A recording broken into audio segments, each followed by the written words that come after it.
on the tweet. Okay. They have no idea where we are, who we are, where we're coming from, or who we are, where we're coming from, or who we are, where we're coming from, or who we are, where we're coming from. Hey!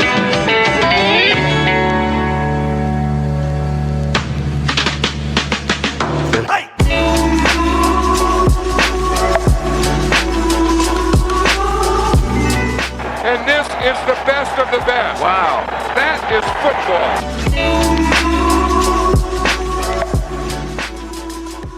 What's up, everybody? Welcome back to the Fantasy Football Chop Shop with another Week 1 action of the NFL. Well, I guess not another one. This is Week 1, so it's the first one. But we're back for another rundown of football in general. Killer intro. It's me, Ronnie Evans here. I am exhausted. I've been working at 6 a.m. today. Jeff, how are you doing? I mean, tired, but not as tired as you are. I OD'd on football this weekend from Thursday through Sunday, and it was a long one. A lot going on there. Yeah. I did too. I mean, football was fantastic this weekend.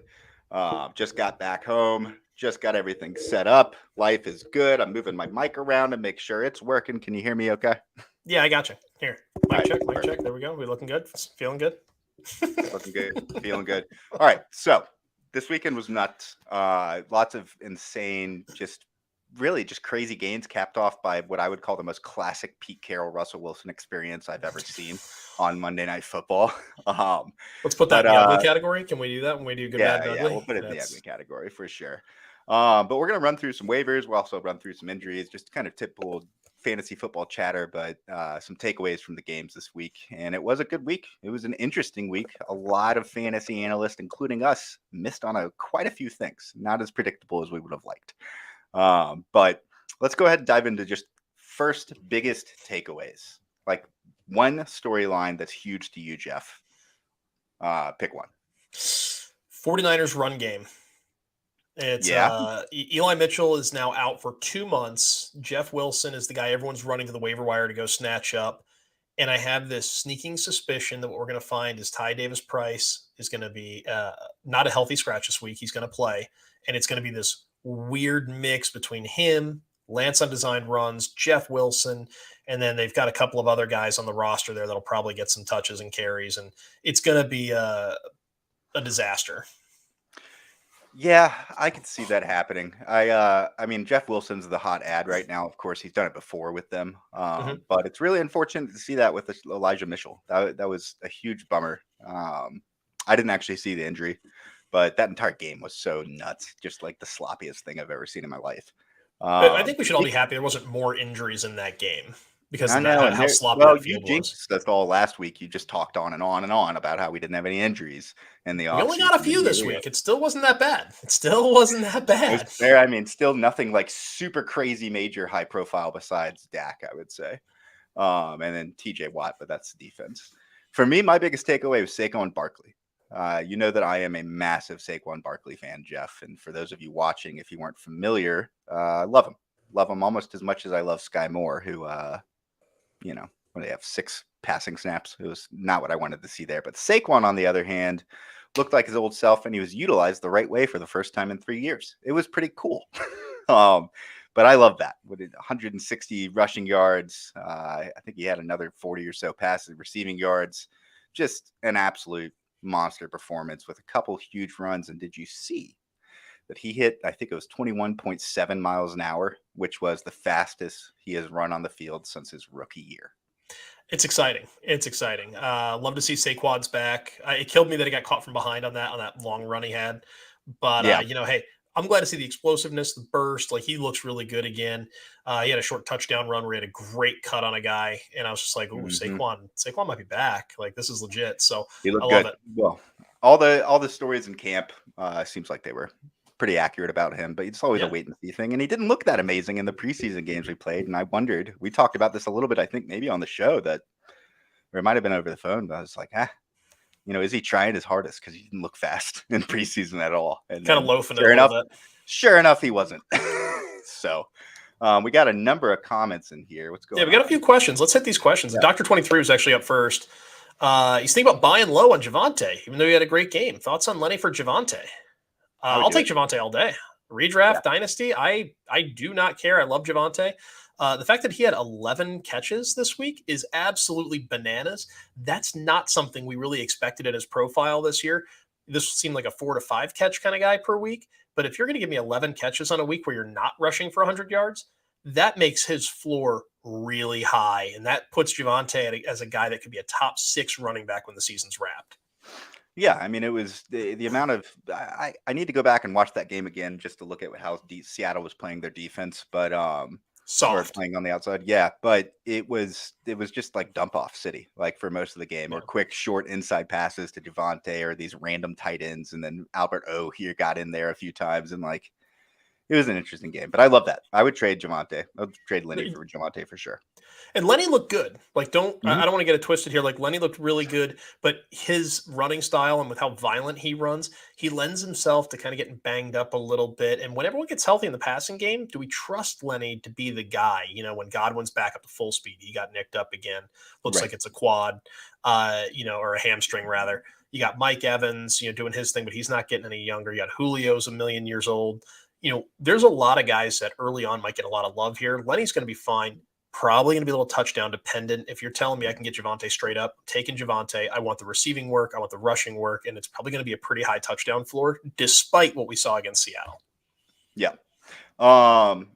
Josh asked Cordell Patterson or Brandon Cooks in week 2 in the flex. Ooh. I'll tell you this: Cordell Patterson is not going to do what he just did in week 2. And just the amount of touches, like the volume, I think was the highest he's had in years. It's not going to happen. Part of it was because they didn't have any depth at running back. They had a couple scratches, and then Williams got hurt. He's dinged up. So Cordero is not going to be like acting like Todd Gurley in week 2. Put it that way. I mean, come on, man. It's here's the thing. Cooks has got Denver. I mean, do we expect Denver to come out guns a-blazing after what we just saw? I kind of hope so. I mean, I think for their own pride, I would like to see them come out and show a little bit more than we saw last week. But they didn't look bad in the passing game. 340 yards out of Denver leads me to believe there's going to be points scored. Houston's going to have to throw it. I think I got to go Cooks here. I just don't love Cordero against the Rams. That's a defense that got victimized last week, especially in the run game. They made guys like Devin Singletary, just like he was bursting off 5, 6, 7, 8 yard runs. The volume wasn't there, but the individual runs were there. And if you're telling me Cordero is going to get those same looks this week, Cordero could have a big week, but I think the Rams are going to bow up a little bit. There's some pride on the line here for guys like Aaron Donald, Bobby Wagner, Ernest Jones. I think it's going to be a rough week for Cordero. Give me Cooks in PPR leagues. If it's half point, I'll take Patterson, but it's close. I think it's a fair assessment. Yeah, I like that. No, those are both great questions. I mean, I could see arguments either way for both, especially the Lenny and Javonte thing. I have a visitor at the door. Give me just a moment. I hear the child.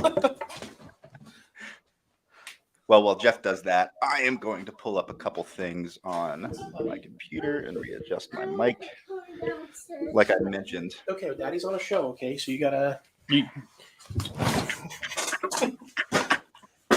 This is life with kids. I got a 3-year-old. Yeah. Here we are. Yeah. Well, so your biggest takeaway, just in general, if we're talking quarterbacks, besides Patrick Mahomes looking like he didn't care that he didn't have Tyreek Hill anymore. He gave zero shits that he no longer had Tyreek Hill. 5 touchdowns. Doesn't care. It's the frog man. What are you going to do? You can't stop him. But let's give me just 2 or 3 quarterbacks this week that when you're looking back on the games, some storylines that you think are very important for fantasy managers heading into week 2. And I've got a couple notes as well. Well, the first thing we want to remind everybody is that week 1 for the last couple of years here, since the pandemic and all that, is really a glorified preseason game. Okay, so let's not draw too many conclusions from what we just witnessed. A lot of guys are still getting into the groove. A lot of these guys haven't played in the preseason, so there's no reps there, right? These guys haven't seen real game action. I don't expect to start seeing meaningful snaps and meaningful play until this week and next week. So the big thing I would say, the big piece I would give to fantasy managers is don't panic. You don't need to go panic sell guys like CeeDee Lamb. You don't need to go panic sell Alvin Kamara or any of these guys. Just pump the brakes, give it another week. Let's not start making like heavy roster decisions until at least week 3. I think that's fair. So talking about quarterbacks though. Oh, sorry. I avoided quarterbacks. We watching the 3-year-old tear things apart while we were. No, you're fine. As you guys can tell, this has been a crazy day for both Jeff and I. So if we're a little drier than normal, my apologies. But I'll just give you one that I thought was really, really interesting. But I thought Davis Mills looked like he could actually be a future NFL quarterback once again. He's up and down, of course, but I thought he looked like he improved a little bit from last year, or at least didn't fall off, and didn't seem to have any true second-year jitters. And so he looked really good. He's got the gun, he's got the smarts, and he's wearing the captain C. Like they have faith in this guy. Anybody who thinks Davis Mills is going away anytime soon is probably mistaken. They believe in this kid, and they're going to build the roster around him. Yeah, I was really impressed by him. And I am just a little concerned in general about what exactly is going to happen in Dallas with not just the immediate plans, obviously, with Dak not playing, but when he comes back as well. I didn't love what I saw from Dallas this weekend. I didn't hate it, but I feel like that offense, maybe when Gallup is back and Dak is back and they're swinging things into gear again, things will be great. But I'm worried about that offense as a whole moving forward, because you have to imagine they're probably not going to win most of these next few weeks, however long it is that Dak ends up being out. Jerry Jones is out there like, oh, he'll be back in like 3.5, 4 weeks. Okay, Jerry. We'll see. Jerry Jones since 1988 still. Right, but you look at a team like that has CeeDee Lamb, right? They got Jalen Tolbert out there, who's a talented rookie. They got Michael Gallup coming back. They got Schultz, who was a monster this week compared to what I was expecting. And then and obviously Pollard and Zeke. They should be dominating people on offense. And I don't know. I just have this sneaking suspicion. And I also have seen plenty of times over the last few years when a quarterback goes out, typically they don't come back firing off on all cylinders. That the reps missed in practice are huge. Right. It's not even only about just them coming back and how healthy they are. And so I'm worried about the Cowboys. I'm worried about Dak when he comes back, and I'm a little more tentative on them and their outlook in general, especially CD this year. Well, here's who they're going to play while he's out. They got the Bengals on the 18th, so that's next week. That's a loss. That's a loss. They've got the Giants on Monday night on the 26th of September. They've got the Commanders, who actually looked okay. Carson Wentz tried to give it away, but they figured it out and they pulled out a dub. And then you've got the Rams on October the 9th, and that's your next 4. If Jerry's right, he's coming back against the Eagles on October 16th. I don't think Jerry's right. I think he's going to be out against the Eagles. He's going to be out against Detroit. He's going to be out against the Bears, and then he'll be back after their bye week against the Packers in Green Bay on November 13th. Yeah, I don't know. I mean, I think the Cowboys might be looking at like a bottom 6 record heading into midseason this year if he's out for more than a month. And even if he's not, still, they might be 1-6 at best to start the year off. It's going to be pretty rough. Yeah, I mean, I think they can beat the Bears with Cooper Rush. What we saw against the 49ers, I think is more of an anomaly. It's just a fact of weather and other outlying factors. But the Eagles are a good football team. Lions are a good football team. The Rams are a good football team. The Commanders, I think, are a little underrated. But, I mean, maybe they can squeeze out a win there with Cooper Rush. And the Giants might be a little underrated. They've got some momentum, and if they win again this week, that could be a team that's dangerous in a couple weeks. So, I mean, you're talking about maybe 2 wins out of their next, 7. That's going to be a bad time. That's going to disqualify them from the playoffs before Dak gets back. That's fair. I think that's a fair assessment. Yeah. I think they're going to be pretty poor. But all that said, we're talking about just waivers in general. Let's dive into some waivers real quick before we ramble in circles for another 20 minutes. And we'll make this a quick episode this week because I am absolutely zonked and I don't want to make our viewers that tune into this thing listen to me talk in circles for an hour. I'm going to pull up the ad drop report just out of curiosity on MFL right now. But you mentioned pre-show about Trevor Lawrence being a hot ad this week, and I like your reasoning. Could you give just a little run through again on what you were talking about there? Well, to be fair, I don't think he's going to be a quote hot ad. I think a lot of people are overlooking Trevor Lawrence, and that's a mistake. If you're in a position where you have Dak and Lawrence is sitting on your waiver wire, he could be a great play this week. Jacksonville has got Indianapolis this week, and Davis Mills looked pretty dang good against the Indy defense. That's a team that's still without, Shaq Leonard. We don't know when he's coming back and what that's going to look like. Their primary playmaker should be the strong safety, which looks like it was Nick Cross for most of the game. And he was out of position a lot and he was getting victimized. I fully expect the more enhanced collection of weapons in Jacksonville to better exploit that defense than what we saw in Houston. Christian Kirk, Marvin Jones, ETN, and some of these guys. Zay Jones looked really good. Like that collection with Lawrence actually looked pretty decent, and I would argue that they're better than Brandon Cooks plus question mark in Houston. Right. So you're talking about a guy that was 2 drops and an overthrow away from going over 300 yards and a couple of touchdowns. It would have made him a top 4 quarterback this week. So that's a guy that I like quite a bit. But yeah, I expect that to get fixed. So, well, I enjoyed all of that in general just because I believe in Lance this year. I think he's going to be fine. Lawrence, excuse me. I'm telling you, I'm half asleep right now. Anyway, all right, let's dive in real quick. I'm going to run through a couple of these names that are really surprising. I was looking at this this afternoon, and one of the most added players right now, in fact, the most added guy in fantasy football on MFL, you could probably guess, is Jeffrey Wilson. That makes sense. Shocked. Shocker, right? Shocked there. Face right here. But there's a number of guys in here that are really interesting. One is Devin Duvernay. I don't know how much I want to believe in that continuing and what he did in week 1. Mm-hmm. And the other one is actually down here a little bit. He's down at looks like he's about the 25th. It says IDP and offense on here, but Kyle Phillips. And I wanted to touch on a couple rookies because we did a bunch of dynasty content this offseason.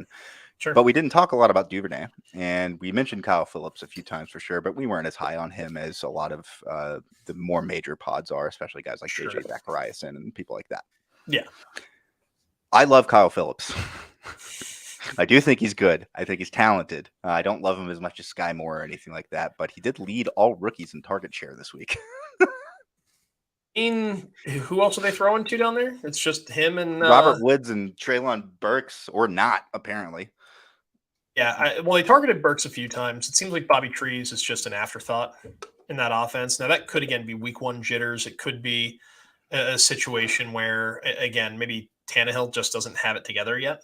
Mm-hmm. And that's why I said, let's not make rash decisions. If you drafted guys to play a certain role on your team, you're not going to go out and draft Kyle Phillips and then he's going to be a wide receiver 1 or 2 every week. That's not what you're adding him for. And so, we have a relevant question here, so I'll pop it up on the screen. Kyle wants to know, is Robert Woods droppable? I don't think that's the case yet. If he goose eggs again this week, he's probably a guy who's droppable. And at that point, I don't want Tennessee's receivers because Treylon Burks is probably already rostered, and that's the only guy I'd be interested in. I think Phillips is going to be one of those guys where he's great for dynasty. He's probably really interesting for keeper, but if you're in redraft, he's probably going to have those up and down weeks where he's kind of his up weeks might be like high wide receiver 3, low wide receiver 2.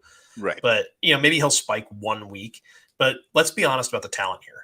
This is not a guy that was an early draft pick. This is not a guy who really, by all accounts, he had a good preseason, but he didn't take the world by storm. I think this is more of the deeper dive kind of guy that dynasty folks recognize, and he's kind of just getting to the surface in redraft. I'm not falling over myself to get him in week 1. I'm going to let everybody else blow up their fab budgets to do that. That's fair. All right. Well, here's another perplexing name, Julio Jones. Now, he's not going to be available in a lot of leagues. I think people would have drafted him late just based on name value. He's not available in any of my leagues. However, he is one of the most added players this week. And we're talking just in general, week 1. I'm not really touching that. He looked good, though. But every time he caught the ball, he hit the ground hard and he'd get up, and I thought he was broken again. And he looked like it. He would get up and he'd be like, oh, my groin. And then he'd go back and play another snap. And I was just like, this guy's so old, relatively speaking, for a wide receiver. And you can see it now with the way he plays. I don't know about Julio, for the whole season. He might be a god this year, though. Tom Brady certainly was targeting the heck out of him. But that offense isn't healthy. The game script was kind of weird. He was targeted after Godwin went out, though. When Godwin went down and left the field, that's when we saw the 2 deep shots to Julio. We started to see him get more involved. And that's where you have to kind of ask yourself, it's like, okay, well, what are we going to have from week to week with Godwin? Julio's an ad where if I'm putting him on the bottom of my roster, I'm happy to do it. Sure. But I'm expecting this guy to be somebody who I'm not going to have him by the time the playoffs start, because he's either going to get hurt. Would you rather hold Julio or Odell? I'd rather have Julio because he's on a team and playing. Which guy's going to be available in week 15? That's the correct answer. Yeah, I mean, but who's going to be there in week 15? I think people are going to be clamoring for Odell at some point in the season because he'll sign somewhere. And I look at a team like Green Bay. Like I'm holding Odell in 2 leagues simply because I'm expecting him to sign with Green Bay and have him become a thing down the stretch. And I tweeted that like halfway through that game. I was like, how long until Green Bay trade or signs Odell Beckham? Nobody liked it on Twitter. They should have signed him already. He's already more talented than anybody else they've got. Yeah. Running backs, a slew of people that actually are like a lot of offseason names that were already talked about a ton. Isaiah Pacheco is a really hot ad. He's probably not available in a lot of leagues regardless, just because of the hype this offseason. Khalil Herbert showed up. Jamal Williams looks like, touchdown vulture. What we thought he would be. Yeah. Let's just call him the vulture. Really good. Well, yeah, Jamal the Vulture Williams. This is a nickname show. We like to give nicknames here. This is what we do. Right. And then finally, a guy that is not on waivers right now, but I would actually be targeting in trades if I could, is Darrell Henderson. People who got him on their team didn't spend anything on him. He's probably their running back 4, maybe running back 3 if they're psychos and did 0 RB. But or if I got him, I might be trying to sell him for a fat stack to the Cam Akers owner, because that guy right now is probably pooping himself because he's sitting here looking in the mirror and saying, I got Cam Akers as my RB 1 or 2. I got a better strategy for you. If you don't own him, trade for him right now and then wait until he blows up again and like really blows up in a week or 2. And Cam Akers is a total afterthought, and then trade him for just the house and be happy with yourself. There you go. I mean, you can go either way. That's of course, you're gambling that he does blow up and the Rams offense doesn't just turn into exclusively the Cooper Kupp show. Yeah, I don't know what that was all about. I saw so many Twitter breakdowns of game tape for look at how open Allen Robinson was, and it was true. I don't know what Stafford was thinking. But Darrell Henderson, I mentioned him because I would like to trade for him right now because his value is going to ascend. Mm-hmm. He also is one of those players that nobody's going to be like super tied to. Sure. And finally, when I'm looking at like just players that are going to be moving in general across multiple fantasy leagues, week 1, week 2, I want to trust my offseason research, right? And you should too. Sure. So when I'm going to make roster moves, it's not for like marquee guys. I've never found that I can go in, and maybe I don't play with stupid enough people, but I can't go in and be like, hey, this Joe Burrow only put up 14 points this week in fantasy. You want to give him? I'll give you Davis Mills. Like that never works. Yeah. But you can go steal guys like Darrell Henderson from people who aren't paying attention, or at least are lower on him than they should be. And I love him for that sort of value right now. I'm going to stop rambling though. I don't know what your thoughts are. Just if you had to pick one guy that you could trade for that isn't a hot commodity that you think is going to be good for you long term. That's. I'm throwing random questions at you right now. No, it's cool. I can dig it. I think for me, I'm looking at like a guy like Miles Sanders. People are upset because, everybody and their brother had a touchdown. Now, Sanders had one. He had a good week. But Boston Scott had a touchdown. Kenny Gainwell had a touchdown. Hurts had a touchdown. But when you break down the touches, Miles Sanders had all the touches. So there's a lot of opportunity there for him to make plays, whether it's in the passing game, whether it's getting carries, the whole bit. That's a guy you can get on the cheap. He was probably drafted in like the 6th or 7th round or something in your draft. No one's really married to him. People are scared of the Eagles offense and for a lot of reasons. And, you might be able to get him for nothing. You could probably trade away a guy like a Kyle Phillips, who someone's going to get psyched about the hype, right? Or an Isaiah Pacheco, who I love Pacheco, right? Good talent, nice story, the whole bit. But do we really think this guy is going to get like RB2, RB1 level work when there's Edwards-Helaire and Kelsey and Sky Moore's going to become a thing? And you've got how many people touched the football last week? Right. Pacheco had the touchdown, and that's cool. Again, week 1 and to a lesser degree week 2, glorified preseason. Don't get too excited. Yes, especially for a lot of these teams that didn't even play anyone in preseason this year. They didn't even have a preseason. Yeah, so your season's really beginning in week 3. So right. Chug it down. Chug it down. Is sponsored by Coca-Cola. That'd be cool. Coke Zero. Don't want to get diabetes. Great. Yes. Just A+ content right now. I am so exhausted from being excited this weekend about football, watching it all day on Sunday, then watching it last night, and then working the entirety of Monday and yesterday or today. It's like your golden shoes are too tight and your porcelain toilet's too cold, or your ivory toilet is too cold. That I'm just looking at all these names that are moving right now on waivers and like the early action, and is it just me, or is there like people? It seems like people are rightfully so a little flummoxed by this week one because a few things went. Yeah, all right, that's fair. I mean, I watched it and I was like, all right, this is nuts. Like half of this is not going. It's going the opposite of how most people thought it would, and then the other half of it is guys like Saquon who were divisive this offseason, blowing up, and then stuff like Joe Burrow throwing 700 picks.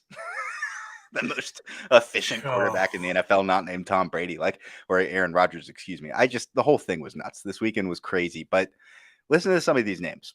All right.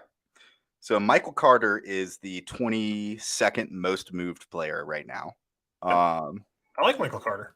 I like him too, but why is he moving around so much? I don't understand that. Well, everyone's still hung up on Breece Hall, right? Everyone was like, oh my God, Breece Hall. And people were taking him in third round, fourth round in a lot of cases, way too early. And you and I talked at length about Breece Hall from April on, where we said, hey, this is going to be a pretty heavy split. This is not going to be the Breece Hall show like you're expecting.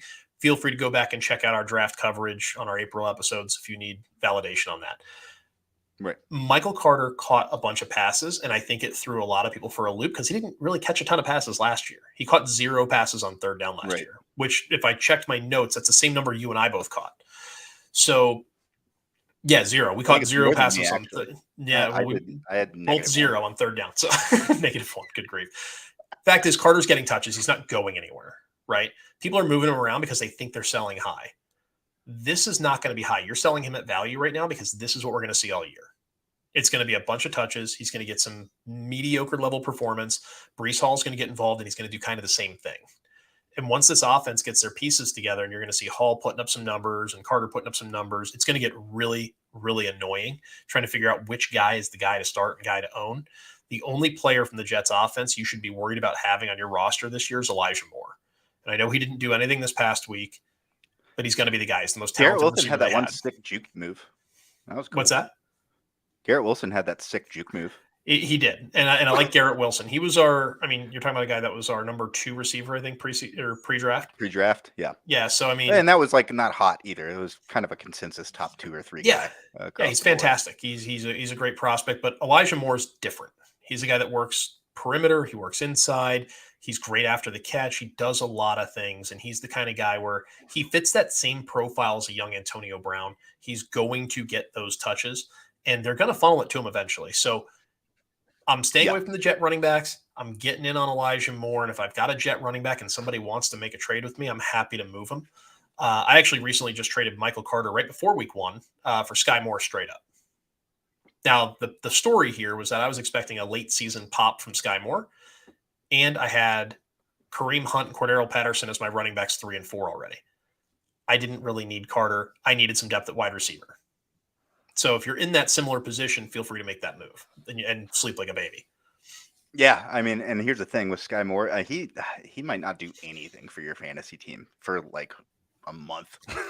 Yeah, and I'm not worried about that. No, I know. I mean, he was, of all of the games for Andy Reid to tell us where Sky Moore is on the depth chart right now, that was the perfect one. Because if he was going to play at all early this season, he would have gotten into that game. Sure. And he just didn't. So, no, 15-minute warning, by the way. Yeah, 15-minute warning. I was actually about to say we can wrap up a little early if you want to. I am looking, though. We did say the title of the show is The Good, Bad, and the Ugly. And what I will do next week, I'm going to be off on Tuesday, so I'll be able to actually work and get the notes done and do a big, huge show of it. But it's week 1. Everyone's overreaction are tiring me on Twitter. And I listened to a couple pods just kind of throughout the day today, and everyone's being very definitive. Or it seems like a lot of pods are being very definitive about X, Y, and Z. You got to go out there and you have to get Jeff Wilson. I'm like, patience week is one, the name man. of the game. Patience is the name of the game here. You don't win your season in week one. Jeff Wilson will not be your running back when the fantasy playoffs begin. Elijah Mitchell will be back. Wilson will not be on your roster. You don't need to rush out. Let everyone else spend their fab. When the rest of the league is falling over themselves to spend their fab, and then you're sitting there just chilling out by weeks 4, 5, and 6, and you have a really premium back go down, and you're in a position to get a really legit handcuff. And I'm just going to float this out there. Let's just say Zeke goes down. What is Tony Pollard suddenly worth? James Conner goes down. What is Eno Benjamin suddenly worth? Saquon, you got Matt Breida. Like some of these guys that you need, they're one injury away from having a bell cow level workload. And those are the guys we need to be really targeting, especially if you can get them for the year. I'm not interested in a temp fix unless you're desperate at running back. You went 0 RB. You had Mitchell. He's gone. You need him. Okay, I get it. Go spend your fab. But if you're doing it just to get him and stick him on your roster thinking like he's going to deliver you a championship, it's a mistake. There's not a guy week that's going to win you the title. Yeah, don't die. That is some of the best advice that I have ever received was in like year 2 or 3 of my fantasy career. I don't remember who it was, but somebody said on TV, don't spend your fab money before week 3 unless you're replacing a starter. Period. And I was like, all right, and I don't think the sentiment there is like, don't spend a dime, but don't blow your load, for lack of a better term, in week 1, especially in a week like this where nothing really went according to plan outside of like 20% of predictions. So, like, just let the dust settle.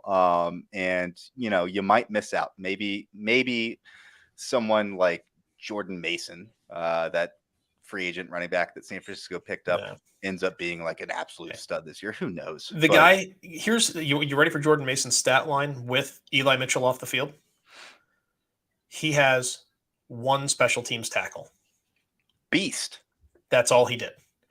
This guy got 0 carries. He did nothing. He's not going to be a factor. TDP is going to see himself onto the field. You're going to have him paired with Wilson, paired with Debo, paired with Lance, paired with Juszczyk.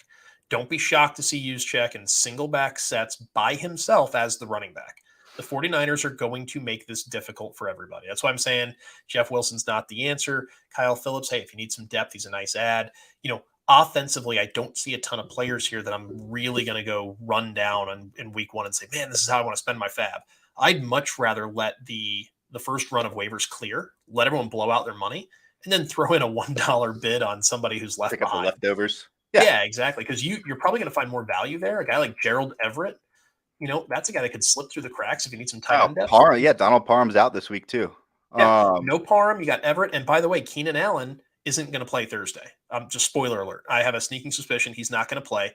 And with no Keenan Allen, no Donald Parham, Eckler got a light workload. It's going to be Eckler. It's going to be Everett. It's going to be Mike Williams. People are all over Palmer, and they're all over DeAndre Carter. Carter looked really good. I like Carter a lot this week. But don't sleep on Gerald Everett. Could be another chance for him to get another double-digit point week at tight end. And those weeks are a little harder to come by than I think we'd like to admit. So if you're sitting on a guy, maybe you went the streaming tight end route, right? You took Hunter Henry or Pat Freiermuth, and these guys really let you down. Gerald Everett probably goes for a $1 bid. Yeah. Well, hopefully you can get him for free. Yeah, and those are the guys you can build your roster around, though, and that's how you start to take your team to a different level where you can say, hey, look, I spent no fab. I got an impact player as a starter this week, next week, whatever. And if you cut him in 2 weeks, who cares? You spent $1 on him. And then by mid-season, when something big happens and everyone's whacked their fab and you have more money than everybody else, you can go out there and drop, all of your fab on who are the hot add is and kick the shit out of your league getting those guys. And then you're ready for a playoff run, and they're all, stammering into the playoff gates. I agree with that strategy. That's typically how I would handle things in general. Let me just last thing, and then we'll close out. And Sure. We'll be back for getting defensive, or you will, with Iggy in about 30 minutes, which is gonna be awesome. So much fun. Somebody, I think Kyle Carroll asked, is Robert Woods droppable right now? No. Don't drop. Yeah. We talked about that already. You missed that. Joe just asked one now. All right. Let's hit Joe. Yeah, we already talked about Bobby Trees. We're done with that.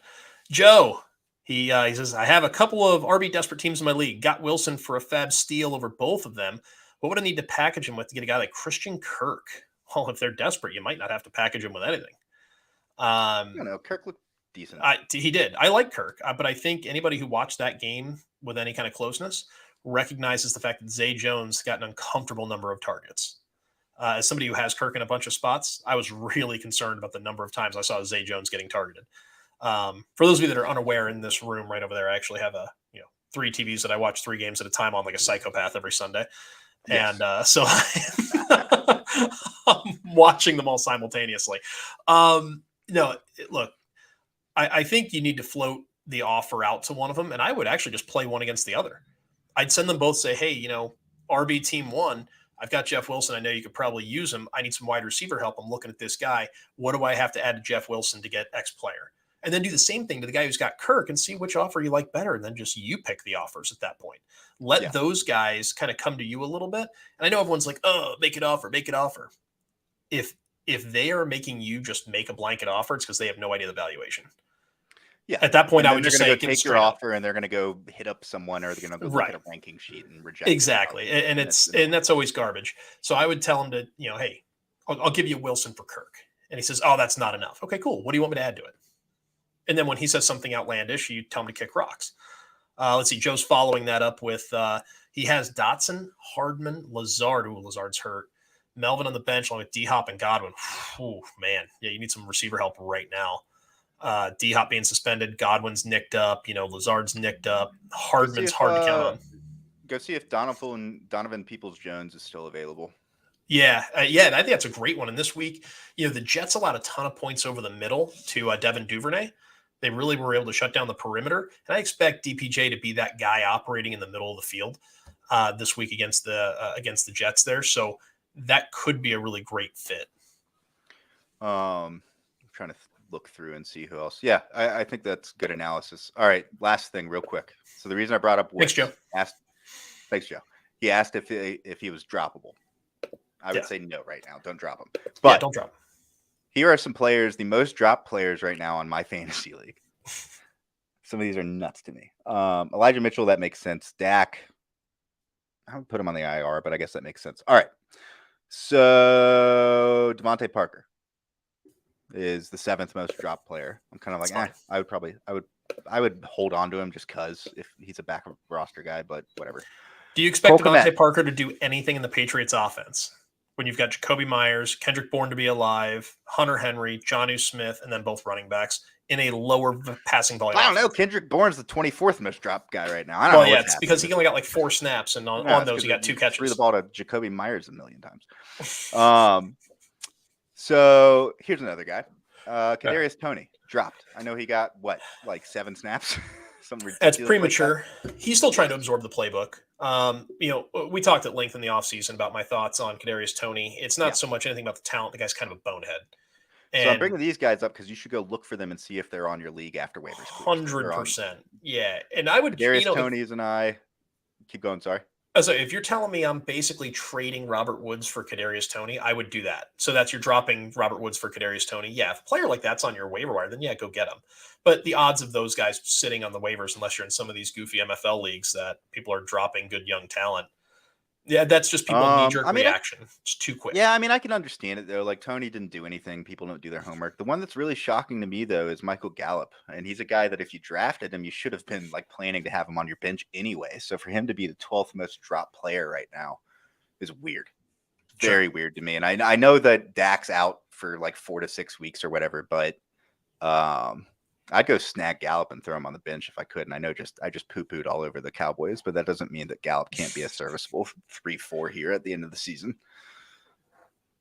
Yeah, it's going to be interesting with Cooper Rush. But once they get Dak back and Gallup's back, I think that's where people were kind of punting on Gallup is, Dak's hurt, forget it. I'm not waiting for Gallup to come back to Cooper Rush throwing to him. So I get it. Sorry about that. I'm just, Jeff, I think what I will do, and for the viewers, next week, have a breakdown of like specific targets to go after. Mm-hmm. This week, the advice is really just to like chill. Yeah, Jeff summed it up perfectly. Just chill and see what happens on waivers. There's nothing worth spending everything on, or even eliminating. If you have a high waiver spot right now and your league does rolling waivers, where once you pick, you go to the back of the list. Right. I might just sit on it. Yeah, 100%. And I would, because what you want to find, and this is where people get it wrong, the term league winner, right? If he's going to be a league winner, he's got to be there when you're playing in the championship. He's got to be there when you're in the playoffs. And right now, none of these injuries are season ending. So the guys you're getting to replace these other guys that just got hurt, they're going to go back to the bench. So pump the brakes. We're in glorified preseason right now still. Week 1, week 2 to a lesser degree. Week 3 is where we need to start really doing a kind of a more evaluation on the roster, because now we have 8 quarters of football to evaluate, and we can start to say, okay, where's the trend at? Where do we want to make a trade? Where do we want to target somebody? And we can start looking down the barrel of who the good defenses are and all that. We got Jay Land here. We got another quick question here. Jayland. Trade Dotson for ETN. If someone's going to let you trade, I'm assuming that's Jahan Dotson for Travis Etienne. I would take ETN 10 times out of 10 on that deal. I love Dotson. I really do. But we're going to see more of ETN. He'll be fine. I really struggle to see Dotson be the guy in Washington. The 2 touchdown outburst looks really good, and somebody will buy those points and chase those points. I'm good with that. 2 touchdown outbursts don't happen every week. No, not at all. There's a homework assignment that if one of the viewers wants to do this, you can go make all the money. I'm going to do it later this season, but I would like to find a statistic that goes in and shows you like ranking the players by their points scored against the touchdowns that they were able to score. So like Jahan Dotson, that's great. So he got 12 points from touchdowns. What do the rest of his points add up to, and how does that weigh? Yeah, it's fantasy points mix. Yeah, we actually do some of that stuff. We're doing the projections breakdown. But I will. I was trying to plug you. I know. I see what you were doing there. We'll actually have some of the mix stuff up after week 4. And so we'll get some of that on the site over on gridironratings.com. We're building out some new pages and some new content there.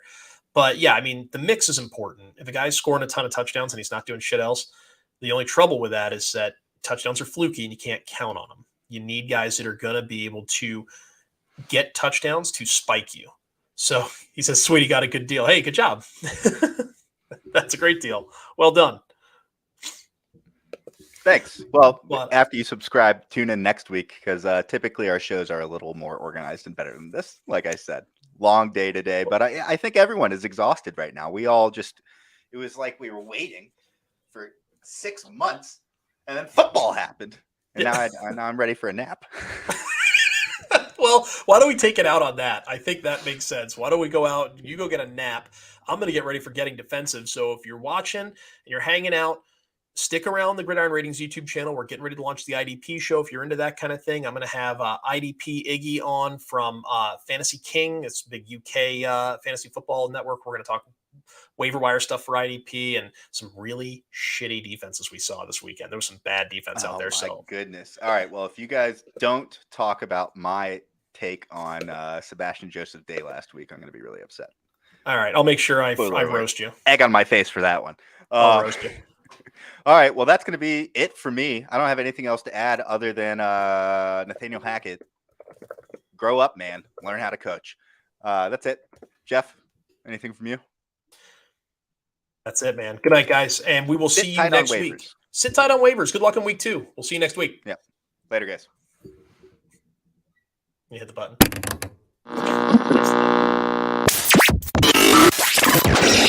They have no idea where we are, who we are, where we're coming from, or who we are, where we're coming from, or who we are, where we're coming from, or who we are, where we're coming from.